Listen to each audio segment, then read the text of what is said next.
শুটকি মৌসুমে ক্রেতা বিক্রেতাদের পদচারণায় মুখর বরগুনার তালতলী শুটকি পল্লী। এ বিষয়ে আরো খবর জানাতে যুক্ত হচ্ছেন আমাদের সহকর্মী সুমন শিকদার। সুমন, শুটকি পল্লীতে বেচা বিক্রি কেমন চলছে?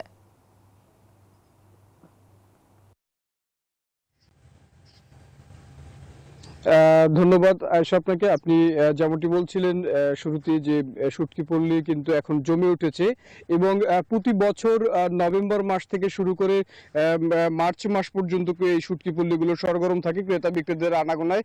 কিন্তু আমি আজকে বরগুনা তালতলীতে আষাঢ়চর শুটকি পল্লীতে এসেছিলাম এবং এখানে এসে যে বিষয়টি দেখতে পাচ্ছি যে আপনি জানেন যে সাগরে একটি লঘুচাপ সৃষ্টি হয়েছে এবং এই লঘুচাপ সৃষ্টি হওয়ার কারণে কিন্তু এখানকার যারা শুটকি রয়েছে তাদের যে শুটকি মাছগুলো রয়েছে সেগুলো কিন্তু তাদের গুড়ি গুড়ি বৃষ্টিপাত থাকার কারণে তারা সেই মাছগুলো ঢেকে দিয়েছে। এবং আমরা এখানকার যারা শুটকি ব্যবসায়ী এবং যারা শুটকি উৎপাদন করে তাদের সাথে কথা বলেছিলাম।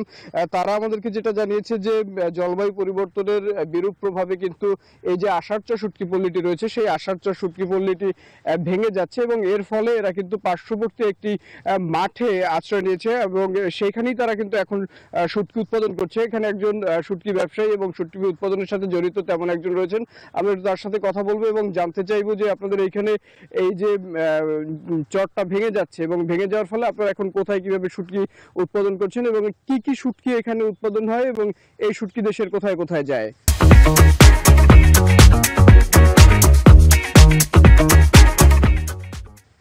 এই শুটকি যায় যে ধরেন ঢাকা যায়, যেটা মানুষের খাবার ওটা ঢাকা যায়, আর যেটা মানে রাবিশ এটা আর কি ওই ইতে ফ্যাক্টরিতে যায়, বিভিন্ন দিকে যায়। আর যেটা খাবার এটা ঢাকা, সৈয়দপুর, জামালপুর, দিনাজপুর বিভিন্ন অঞ্চলে যায় মানুষের খাবার। শুটকি উৎপাদন হয় এখানে শুটকি এই ধরেন ভুলা, চিংড়ি ভুলা আর লইটিয়া, ছুরি, এগুলো যেগুলো মানুষের খাবারের মতো। আর এটা তো বালু, মানসম্মত জিনিস, বালু নাই কিছু নাই। আগে শহরে যেগুলো ছিল ওই সময় তো বালু ছিল বিভিন্ন রকমের। এটা কিন্তু শুনছিলেন যে আয়শা এখানে কিন্তু আসলে দুই ধরনের শুটকি উৎপাদন হয় এবং এই চরটি ভেঙে যাওয়ার কারণে কিন্তু তারা একটি ভোগান্তির মধ্যে রয়েছে। এই ছিল বরগুনার তালতলী শুটকি পল্লী থেকে আমার কাছে সবশেষ পরিস্থিতি। ফিরে যাচ্ছে আয়শার কাছে স্টুডিওতে। সুমন, আপনাকে ধন্যবাদ।